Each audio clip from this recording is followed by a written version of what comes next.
Hello everyone and welcome to the Supply Management webinar. My name is Juliet Rousel and I'm the news editor at Supply Management magazine and I'll be today's host. We are bringing this webinar today in partnership with GEP, where we will be discussing the recent results of their State of Supply Chain Sustainability Survey. I will be joined by two wonderful hosts who will be discussing the results of the survey, as well as how to balance costs, risks and ESG goals, as well as overcoming barriers to implementing any ESG targets. I'll be joined, as I said, by our two hosts, Robert Hamfield, who is the Distinguished Professor of Supply Chain Management at North Carolina State University, as well as Jagadish Churumelo, who is the Chief Operating Officer and co-founder at GEP. Thank you so much for being with us today, and I'll hand over shortly so they can give a brief word about themselves and do their presentation. But firstly, I'd just like to give a quick reminder to our audience that you can submit any questions and comments for JT and Robert to discuss at the end of the presentation in the comments box below. So without further ado, over to you, Robert and JT, and thank you very much again for joining us. Well, thank you, Juliet, and it's really a pleasure to be here today with JT. We're going to be sharing some of the insights that we got from a recent study that we did on the current state of supply chain resilience and ESG and a number of other things that I think are quite exciting. A bit of background, I'm a professor here at NC State. You can see our logo behind us. I've been studying and researching supply chains for more than 30 years. I do a lot of work with industry as well, spending a lot of time talking to different people and understanding what's going on.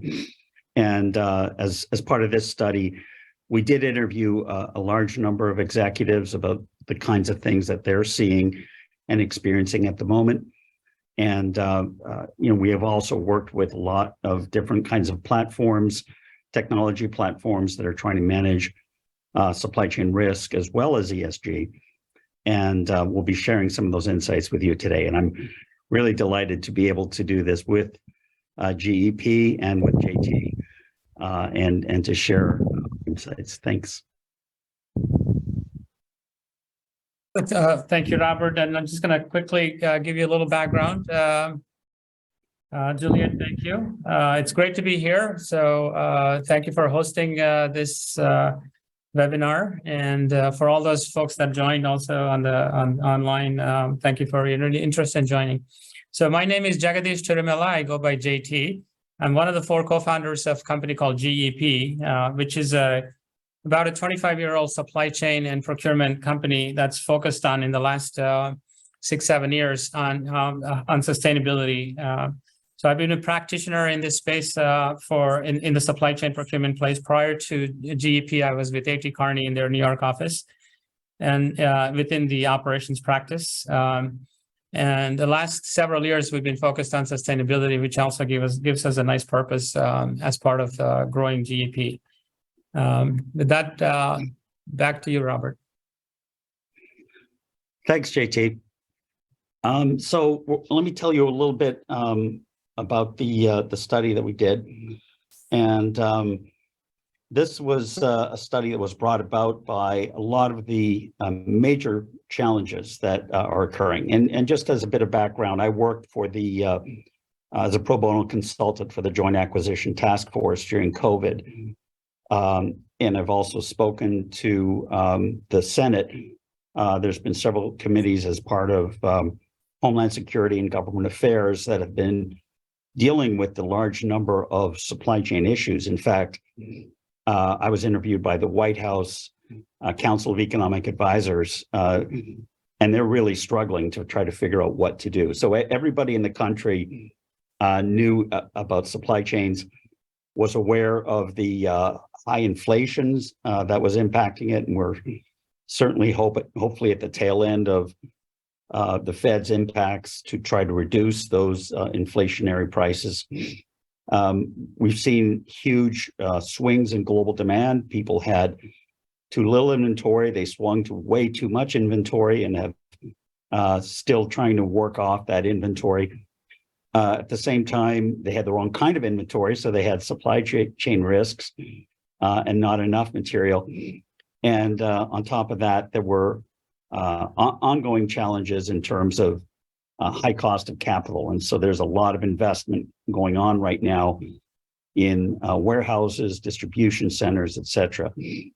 So while all of these challenges are occurring, organizations are continuing to see increased pressure to advance both sustainability, that is environmental, and social, such as labor human rights initiatives.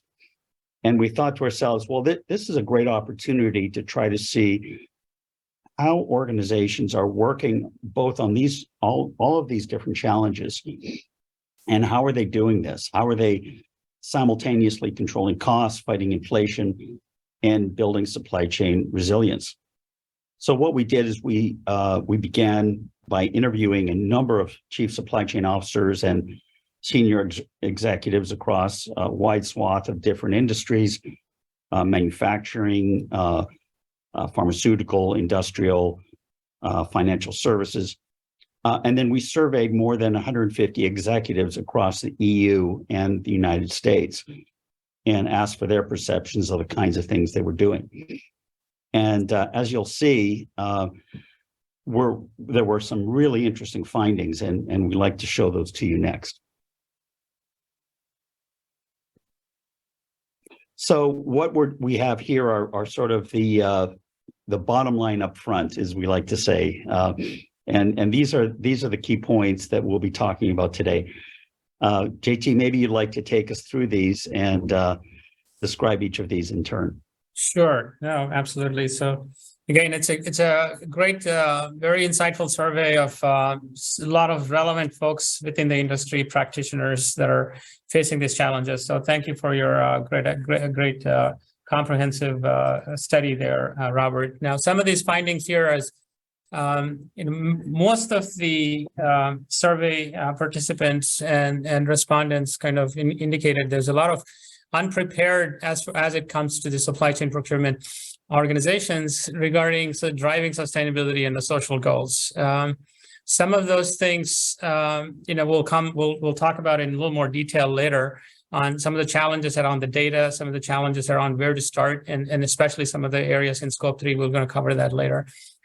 And the other point that we've also noticed is that the cascading of the message of sustainability being a priority for the investment, for all the way from the investor community down to the board, setting up the committees and the committee chair persons to lead that sustainability, and then driving that down to the sustainability officer. More importantly, where the impact, where the action and the activity is all lying within the supply chains and the procurement, particularly as it comes to the environmental side and in the Scope 1, 2, and 3, supply chain officers covering some of the manufacturing footprints and the warehousing footprints and the distribution footprints, as well as some of the procurement officers who are engaging with all the suppliers and the third-party spend, which is all the Scope 3 emissions. So they are now finding them more accountable and having specific targets. We see that messages come down from the board levels to the CPOs and the sustainability and the supply chain officers.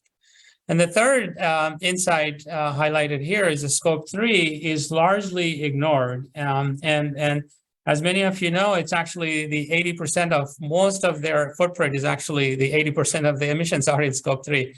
However, most of the companies in their sustainability reports, in their 10K filings, they're barely addressing the Scope 1 and 2 and not even touching on the Scope 3.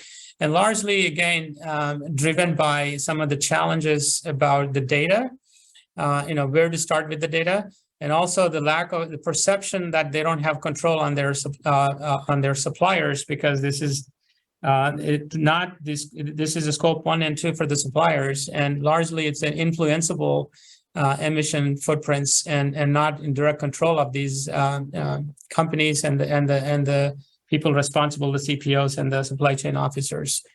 But there's a significant, we'll talk about some of these in more detail later on.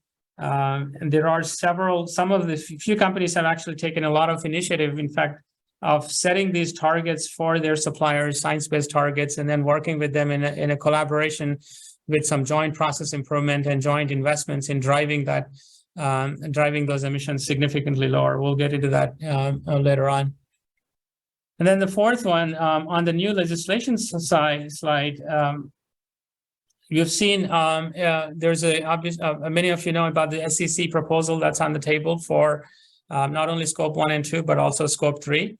And by each vertical, whether it's FMCG, whether it's chemical industry, oil and gas industry, there are now a set of standards are emerging that are driven by the SASB, the Sustainable Accounting Standards Boards, and GRI and other institutes, and finally they're converging into a set of metrics and saying here is about 20 metrics that apply to CPG industry, and all the companies are now required to kind of look into those metrics, the material, and then pick those materiality metrics that apply to their specific business that they're in within the vertical, and then talk about that within their sustainability reports and 10K filings.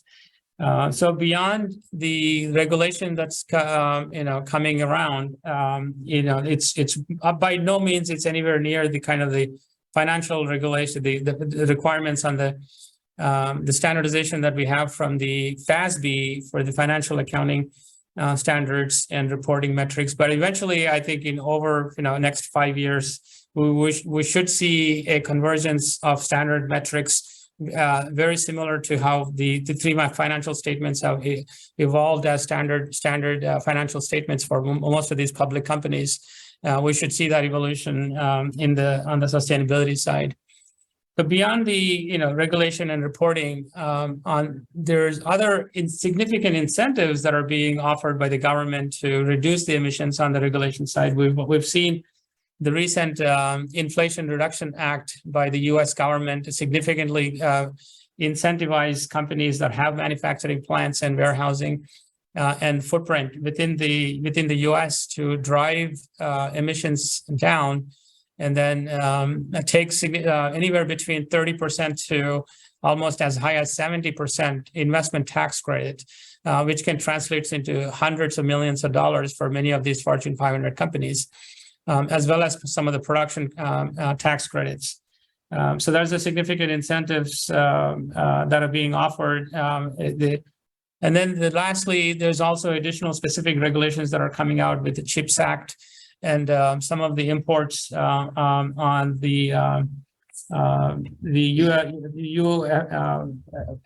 FLPA, the Forced Labor Act, which was put in place which puts the burden on any imports to make sure that some of those, not only the conflict minerals and the forced labor issues are addressed in any of those products and components that are being imported. So there's a lot of changing landscape on the legislation side, and then lastly, the perception that most of the clients that we speak with is obviously some of the macroeconomic factors that Robert just talked about with the inflationary pressure and the slowing of the growth, some of the recessionary outlook. People are worried about the cost, and they're tightening those costs and investments, given even some of the high cost of capital. Now, the perception around ESG and sustainability is it's going to add more to my cost, and how can I justify? Where is the business case for me to go and invest on the sustainability efforts? But we'll get into some of those details later on. But there is a compelling case to take on that, not only from the incentives, but also based on some of the activity on the cost side, not only on the reducing of the emissions, driving customer loyalty, driving some of the investor community, favorable investor community, as well as some of the risks and liabilities reduction, there is a compelling case, which we'll get into later on.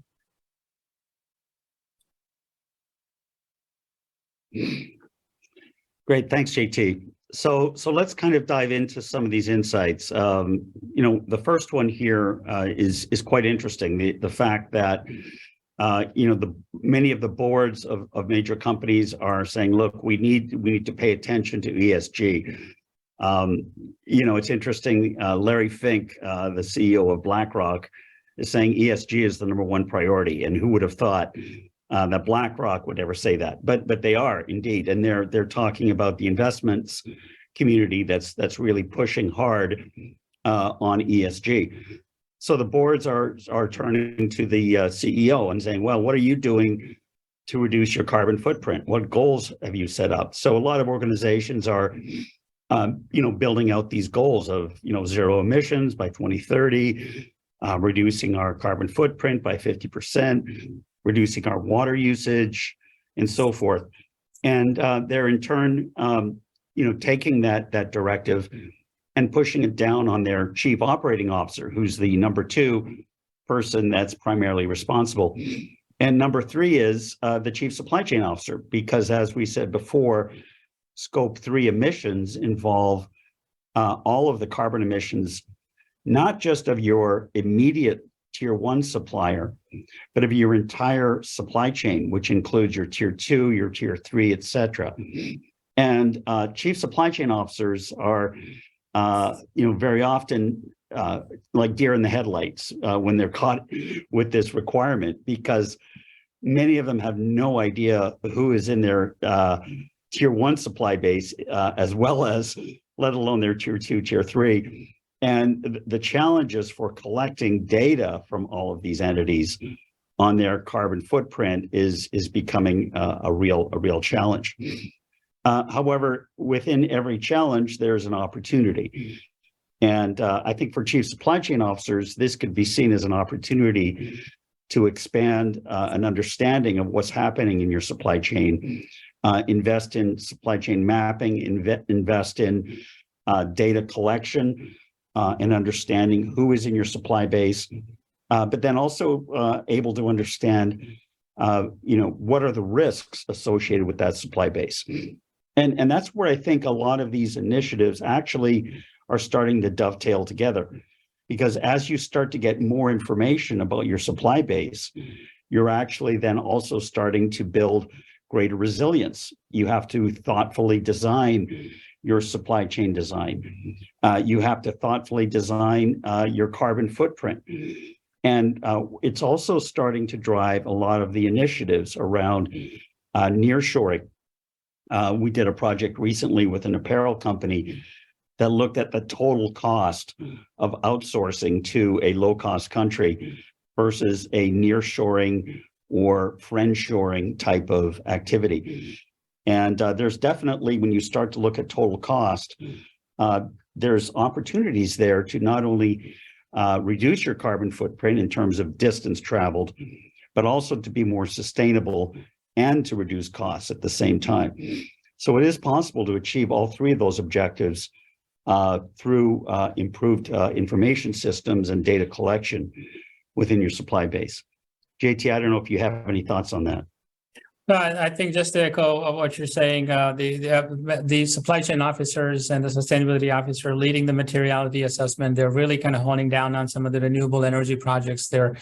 I think even with some of the cost pressures they have, and there's no better time than today to take advantage of some of the investment tax credits, particularly for the U.S. audience here. I think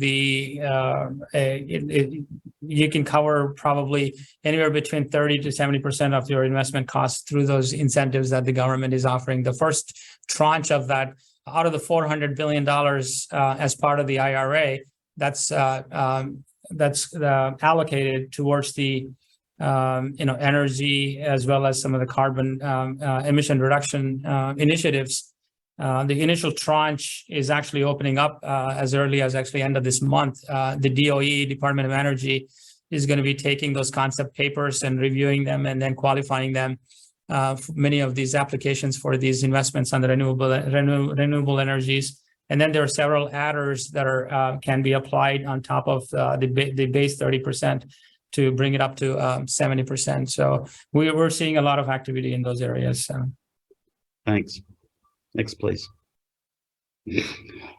So again, kind of a stunning statistic here. When we asked people how are you measuring your scope 3 emissions, or are you even focused on it?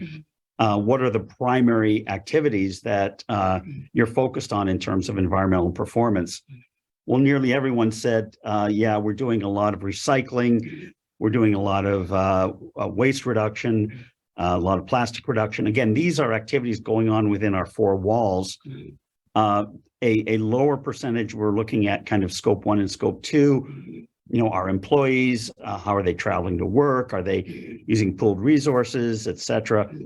Or are we LEED certified? Our buildings, you know, all of those kinds of things fall under scope 1 and scope 2. But, you know, again, only a quarter of the companies are even beginning to think about scope 3.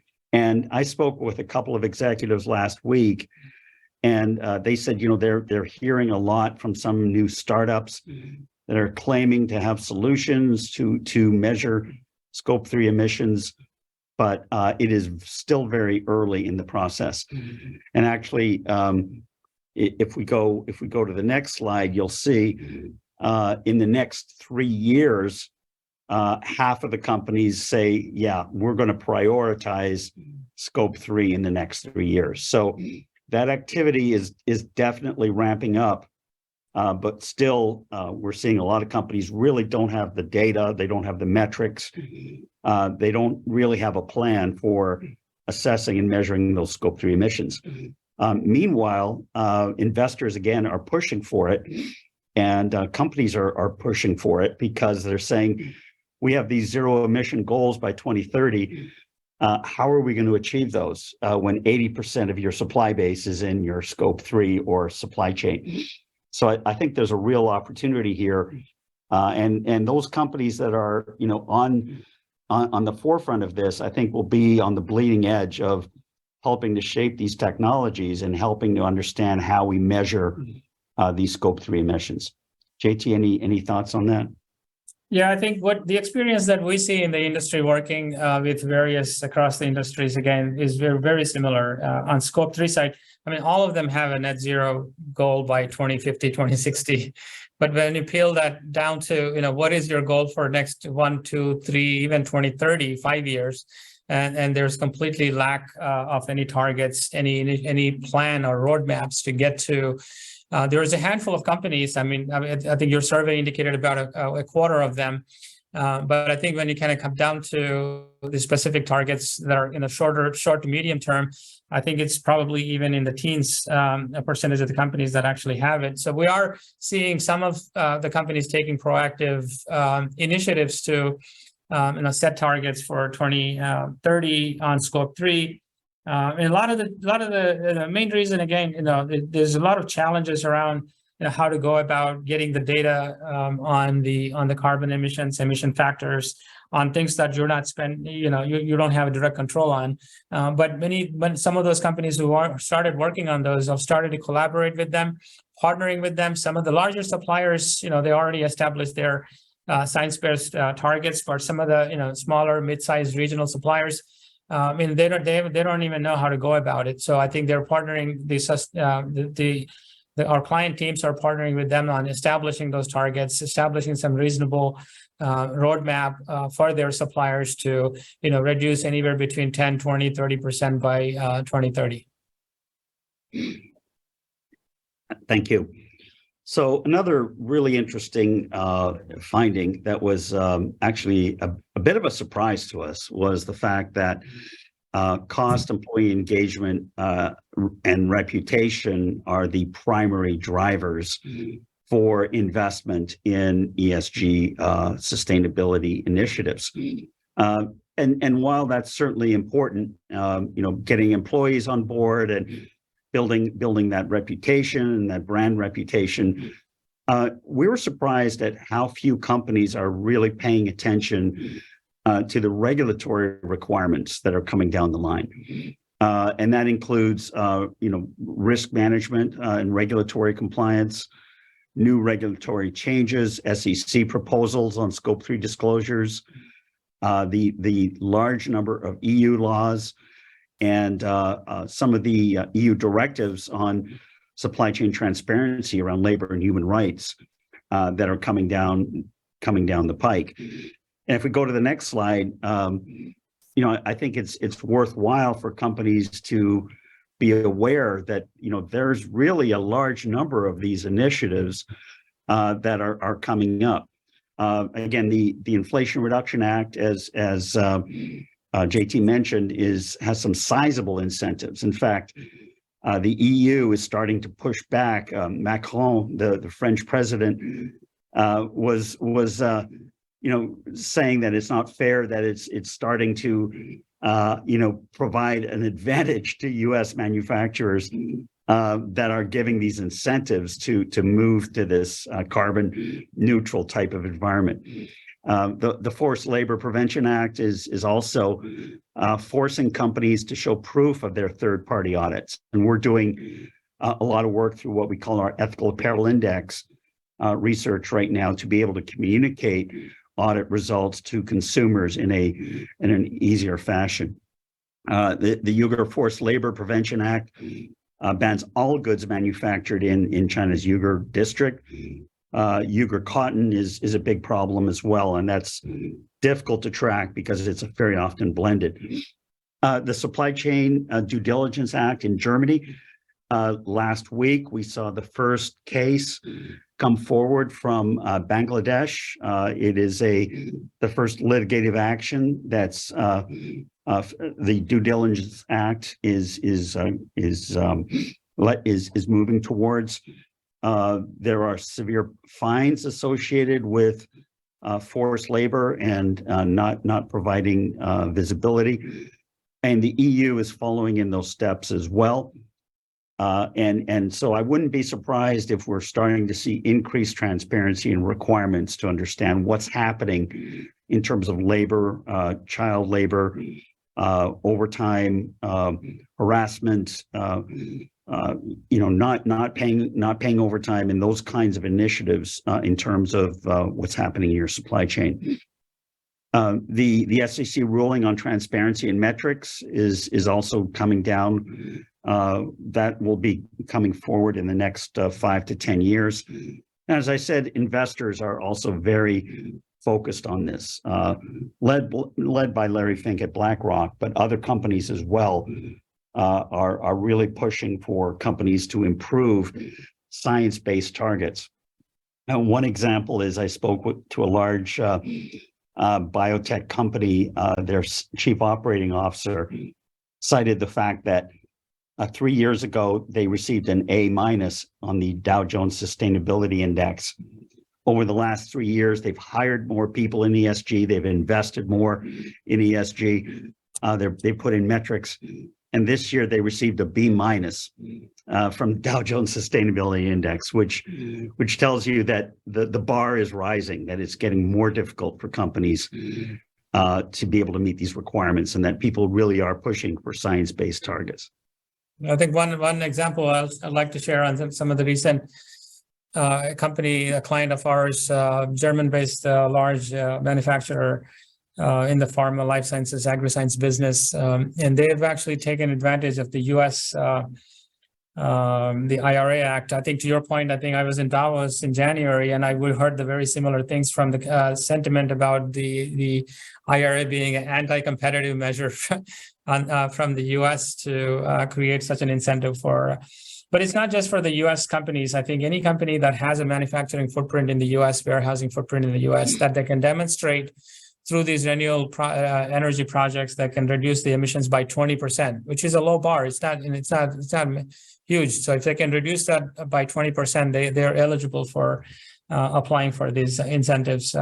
So this client, they have plants within the U.S., but they're really kind of taken on a project to move 60% of their energy consumption to a renewable source, working with a third-party partner in Idaho that provides the solar and wind-based energy solutions for them. So this is an opportune time for them to invest in and take advantage of that. Thank you. So we asked people as well, what are the primary drivers, for your environmental performance? What's the most important? And interestingly enough, they said cost. And again, regulatory is second. But what's interesting here is, when you start to focus on sustainability, waste is waste. And what we mean by that is when you start to reduce your carbon footprint, you're reducing extra transportation. You're reducing, the amount of carbon going into the atmosphere. You're using recycled materials. You're using bio-based materials, and so you're finding ways to reduce your carbon footprint while reducing cost. And so we believe that those requirements really are aligned in terms of being able to do both. And customers, again, are a big push for this. We're seeing particularly millennials really do care about some of the, where their products are sourced. In some of the consumer lab studies we've done, we've seen young people in particular are willing to pay more, not a lot more, but somewhat more for products that are sourced sustainably and that have sustainable products within them. And so I think there's a shift occurring in the consumer marketplace that's also driving this, and is another reason why companies need to get on board with this ESG initiative. It's not just a flash in the pan. And the next slide, please, also shows this further, that it really is a top priority as well to reduce inflation. Cost is a major factor, will continue to be a major factor. But I think the route to cutting costs and reducing costs is no longer, about stacking them higher and buying them cheaper and, hardballing negotiation with your suppliers.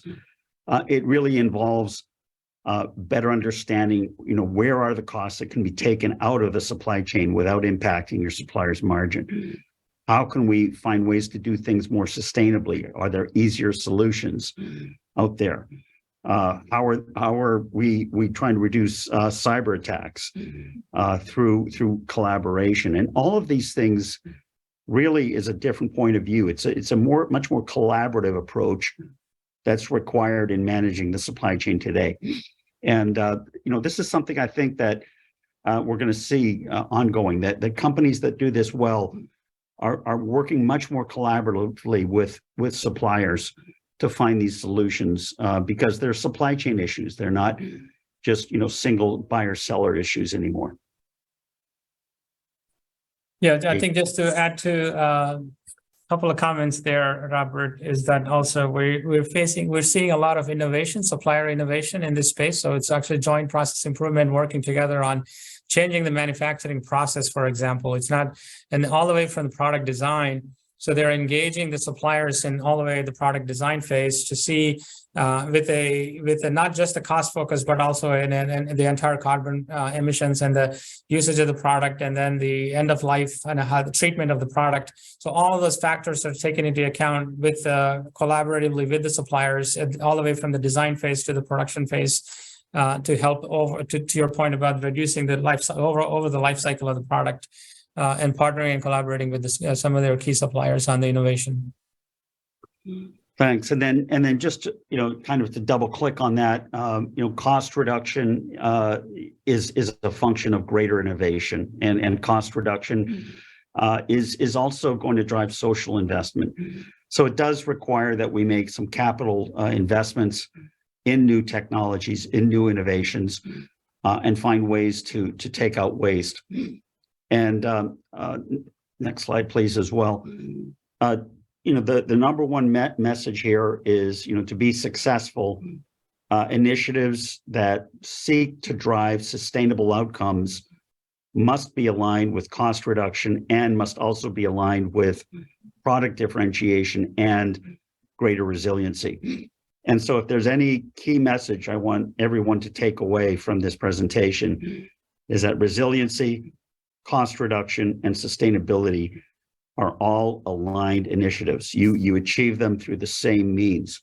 And it involves looking at your processes, mapping out your supply base, understanding where the waste is, understanding how to improve the value, and looking at your initiatives differently than you have in the past. Any final comments from you, JT? No, you're absolutely right. I think those are not mutually exclusive. I think there's a lot of perception in the industry and about that, these are exclusive, that the resiliency and the cost and sustainability, those are all three legs of the same stool. I think they have to kind of work in tandem together. But with the innovation, I think you can achieve all three goals. I think there's a lot of studies that have been done and the pilots that have been executed to kind of prove the same point, which your survey results are indicating. Thank you. So last slide is the new playbook.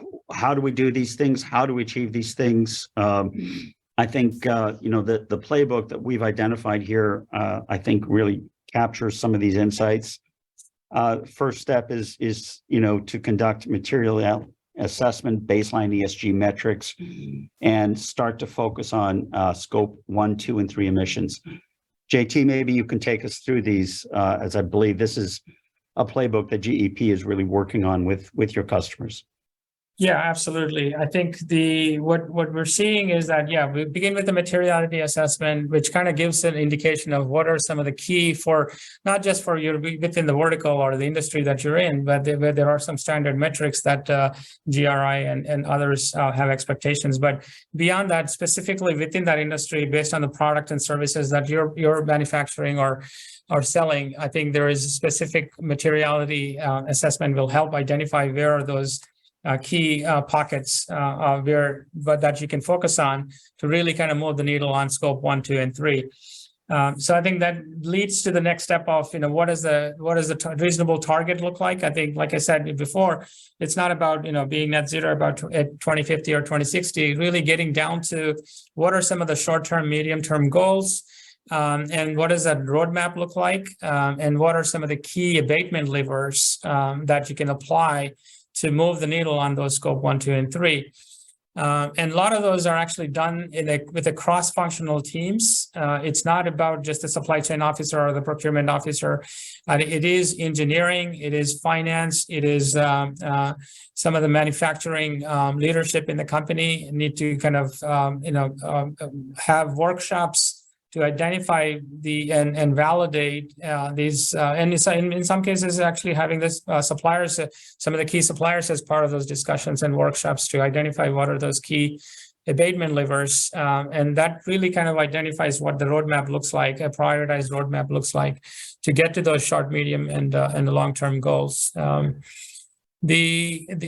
Particularly now going into the scope 3, again, that as Robert indicated, a collaboration, joint process improvement, not only in the supply of the product, but also all the way from the product design on the full life cycle of the product, and partnering with them on coming up with the science-based targets for some of those key suppliers. I think this is one of those things that you will not be able to touch the entire tail of that. So you have to put the 80-20 rule in the top 20%.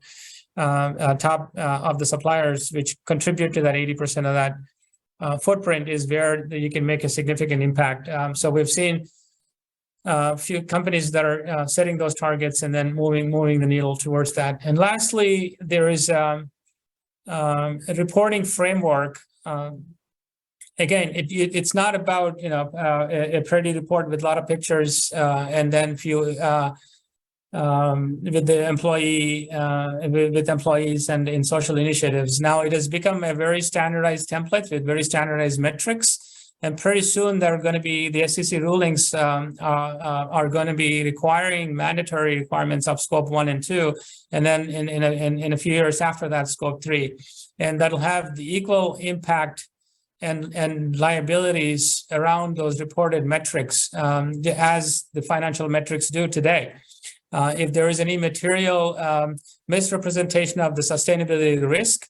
For example, in the 10K, 10Q filings, or even in the annual reports or sustainability reports, that doesn't cover those key material risks will create liabilities for the companies. And some of those things are actually becoming apparent with one of the examples that Robert talked about in the German law situation. But many of those, like a Texas freeze could cause $1 billion loss, and if that's not properly disclosed and in the reports, and that could have an impact for potentially for the companies. Now, the whole ecosystem around this, service providers and the reporting companies and also auditing companies is also developing there. So some of the big four are building very quickly the audit practice to take these reports and then do their due diligence and then audit their reports and put their stamp on it, as they do for financial reporting for some of the sustainability reporting. One other comment I would make is one of the challenges we see is that there is a plethora of technologies, startup companies that are throwing, and so they can they can do the reporting, they can do the data collection, they can do the calculations of your baselines, etc. But I think really what the industry is missing today is the problem solving. I mean, you have plethora, like I said, thousands of technology solutions, but really that's where they stop. They'll give you a tool, but really kind of managing the challenge around, what are some of the key materiality issues, abatement levers you need to focus on? What are the metrics you need to be worried about collecting and reporting? So that's really problem solving, and then bringing those together, the technology solutions and some of the subject matter expertise together to build that roadmap, set up that governance and cadence to constantly improve your footprint year over year. I think that's where still there are some gaps in the industry, and then some of the continues to be a challenge out there.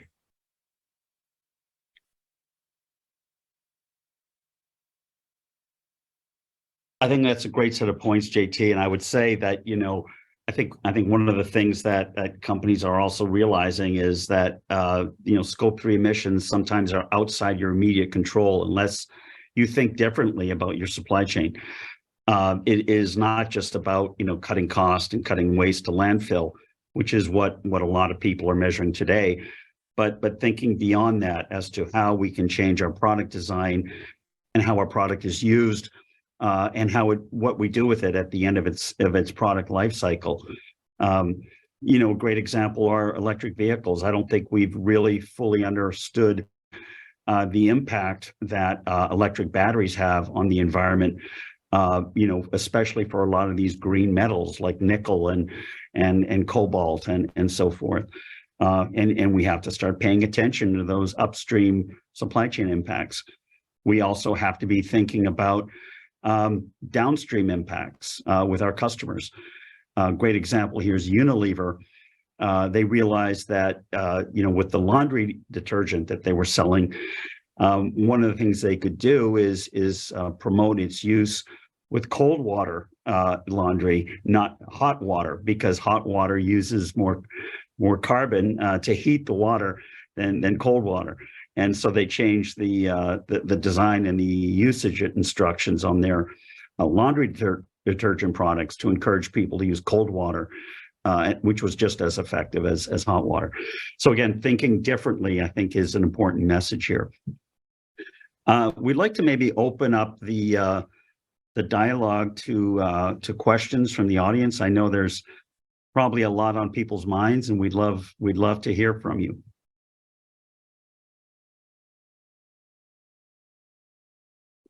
Thank you so much. That was such a fascinating insight into the data and all your research. So thank you so much for that. And as you said, we'll now go on to the Q&A section.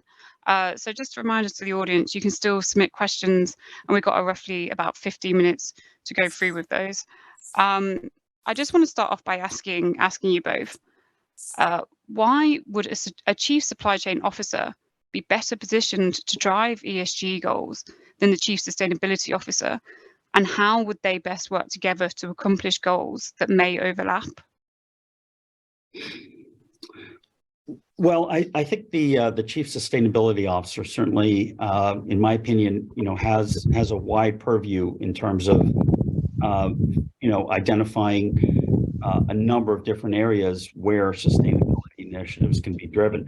Very often, they can help coordinate, setting the goals and the objectives, and being able to sort of organize the different functional groups around that. A chief sustainability officer will often also have a committee, a cross-functional committee of people from across the business. But, as we said, a lot of the real work of driving sustainability initiatives is in the supply base. 80% of many of the carbon footprints of many companies is in the supply chain. And for that reason, many of them are turning to their chief procurement officer or chief logistics or chief supply chain officer and saying, hey, we've got to do something here with our suppliers. We've got to work with them to, first of all, drive metrics, as we said in the playbook, understand our current footprint, and just document that, and then be able to say, okay, where can we improve or reduce that footprint, and what is a reasonable goal that we can achieve within 5 years, within 10 years, within 20 years? And how is that going to change our product design? How is it going to change the way we distribute our product? How is it going to change the way we design our product? So the implications are significant, but they always seem to begin with the supply chain. JT, I wonder if you'd like to comment on that as well.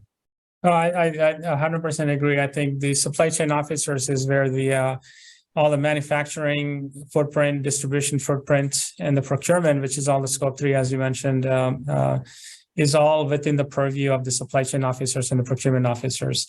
So outside of that, you have a little bit of carbon footprint with the employees. So outside of that, pretty much everything majority of that falls into the supply chain officer's purview. That's why while the sustainability officer may be the single point of accountability, that quickly translates into the objectives and goals and targets for the supply chain officers to kind of drive the action initiatives, the priorities to drive any meaningful impact on the emissions. That's great, thank you. And we got a question from Bob Young from Good Ascent, and he's wondering how can companies integrate sustainability into standard procurement processes? Well, I think the answer to that is, one of the things you have to do is include ESG as a core element of all supplier selection requirements. It needs to be a component of how do we select suppliers along with price, quality, delivery, service, and what are you doing in terms of ESG initiatives within your own company. And those criteria need to make themselves into our current criteria for RFPs and RFIs and RFQs. Those are the kinds of means that for integrating requirements to say, one of the evaluation criteria will be your sustainability efforts, and you need to be able to demonstrate to us what you're doing and show us that what you're doing. And if you're not doing anything, then a condition of the contract should also be you're going to collaborate with us on these initiatives, and we expect you to provide us with this kind of information and at least cooperate with our ESG team on providing these kinds of metrics. And it's interesting because, I've spoken to people in the federal government, and they've said, well, we can't ask this information from our prime vendors. They'll refuse to give us this information. Well, too bad. It's a new day. And I think we have to start asking for this, and it needs to be part of our requirements for suppliers to start sharing information and working with us on these kinds of efforts.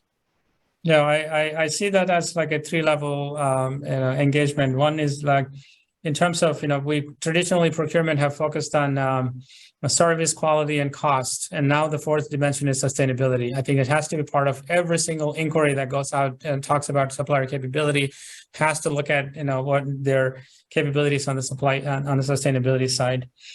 So beyond that, I think the level 2 would be, we've done that in supplier diversity, for example, which has been there for now decades. And then now people have moved the needle on supplier diversity. I think the same thing needs to happen on the carbon and the social and the governance side.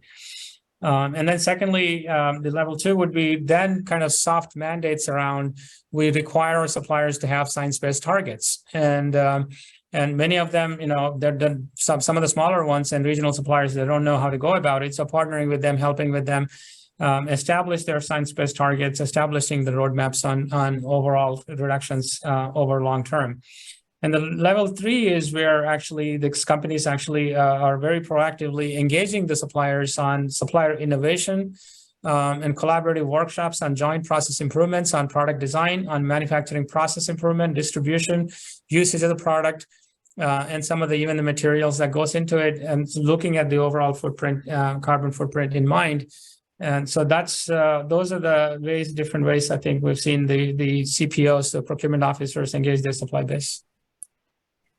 Fantastic. And to kind of bounce off of that, Susie Woodward is asking about kind of engaging with the supply chain. So she's saying that they've started a supply chain mapping exercise, and they've got no issues with engagement from their tier 1 suppliers.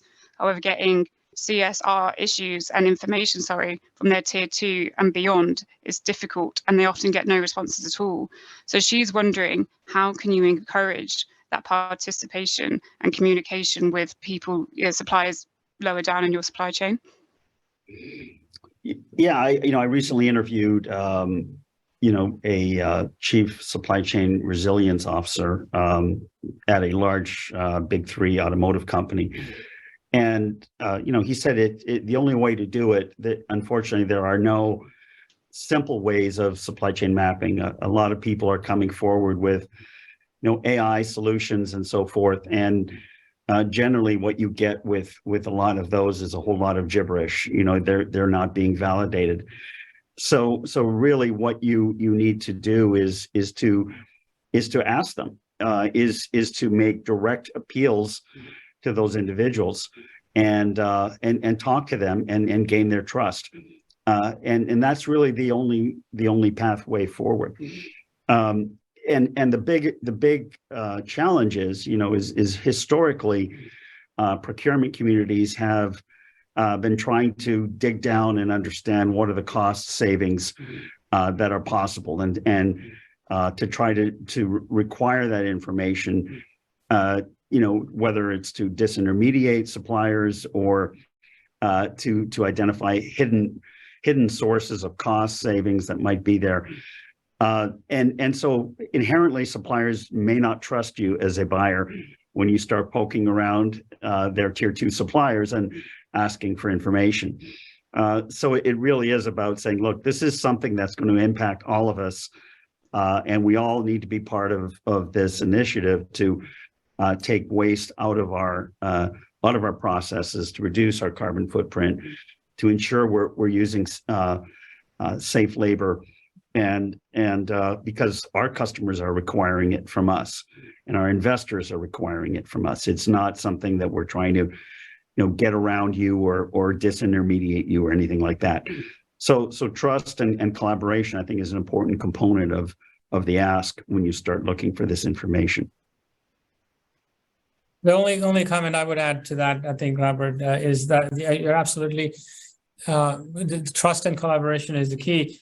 Sometimes there is some sensitive information around the cost that they are very sensitive about. So I think if you can also separate out the information and what is the concern that they have in not responding and not partnering with you, if you keep the cost elements of it out but focus on the emissions side, which is a key focus of this scope 3, they're a little more forthcoming in partnering with the manufacturers.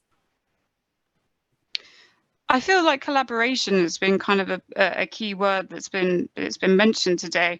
And obviously you're just speaking about collaboration with suppliers and the supply chain. But what about cross-industry? Is collaboration now to tackle these issues? Is collaboration unavoidable?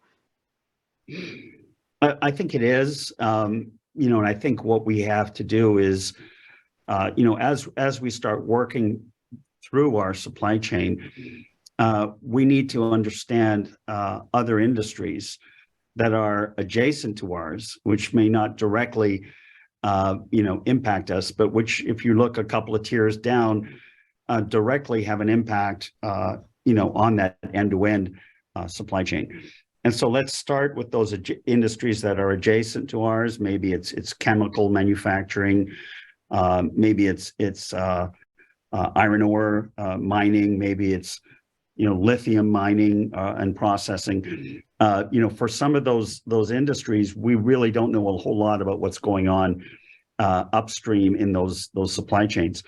And I think we have to begin to start increasing our market intelligence and understanding what are the events that are driving those kinds of activities and what's happening in those industries. And that's the start of collaboration, is to understand the problems and the challenges that industry is facing, and how does our demand fit into that industry, and how can we improve the outcomes that occur through the changes happening in the world today.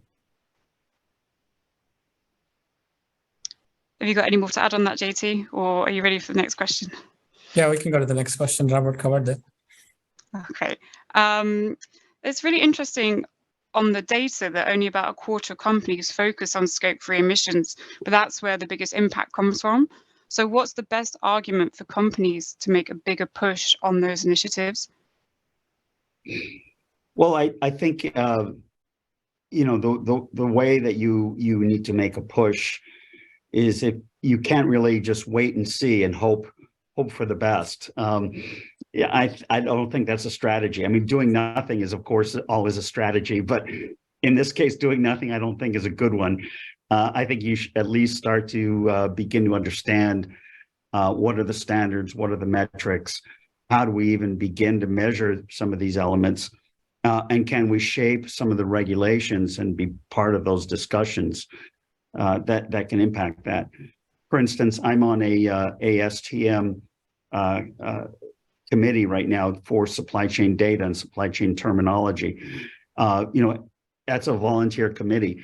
That's something that people can do to help shape, what are the kinds of data that could be required in the future to measure these Scope 3 emissions, and how do we collect that information. You don't want to go down the path of, what happened with conflict minerals, where there were some impossible metrics that people set up that were virtually impossible for companies to trace the source of these conflict minerals. So let's be part of those discussions, and let's try to influence them, rather than wait and see and be the recipient of a regulation that comes down the pike.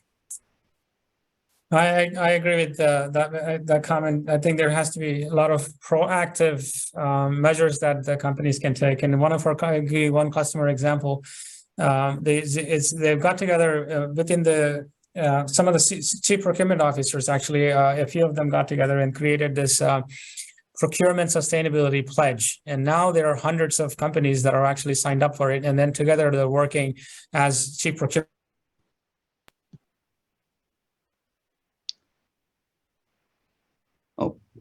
I think we might have lost.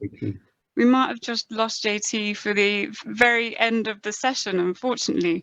But just to wrap up there, Robert, if you could give us your key takeaway from today's session, I'm sure our audience would love to hear. Absolutely. So I think, the key takeaways I see are, don't wait, for the future. The future is now. ESG is very much front and center. Supply chain resilience is still very important, that we need to map out our supply chains and understand some of the critical vulnerabilities that exist there. And we also at the same time have to be working to reduce costs. And cost is going to continue to be part of the landscape. But unlike what other people have said, that those are three divergent initiatives: resilience, sustainability and cost. I think our research shows that they're in fact aligned, that they can be achieved through the same means. Collaboration and trust is a big part of that effort, and chief supply chain officers are going to be the ones to drive that. So I would urge you also, we have a report that we just completed that will be sent out to everyone who signed up. And we have further details about some of those outcomes, including some juicy quotes from executives that confirm some of these efforts. So thank you all very much. Well, thank you so much, JT and Robert, for sharing your insights today with us. It's been such a fascinating talk, and I'm sure that it's been very insightful and useful for our audience at home. So I'd like to thank everyone in the audience for joining and for sharing your questions and your thoughts. Actually, they've been fascinating. And thank you again for JT and Robert. Juliet, can I just add a closing comment? Sorry for the technical difficulties that I've been having here. By the way, JT. Yeah, no. So Robert, it's again an honor to partner with you on the very insightful survey of getting very relevant information in a very timely fashion to the audience. And then Juliet, thank you for hosting such a great topic for all of us. And I think just to summarize, I think I echo what Robert said. Hope is not a good strategy. Wait and see is not a good strategy. I think taking actions from some of these insights that you're finding.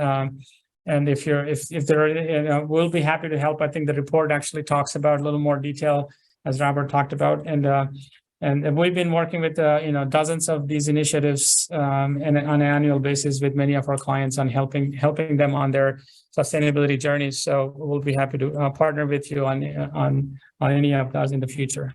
So, well, thank you so much. Thank you so much. And just let the audience know that there will be a recording of the webinar available shortly for everyone. So you can come back and watch the webinar in case you missed anything or just want to go back anything in particular. So thank you again to our speakers and to the audience. So thank you very much and have a good rest of your day. Bye-bye. Thanks, Julian.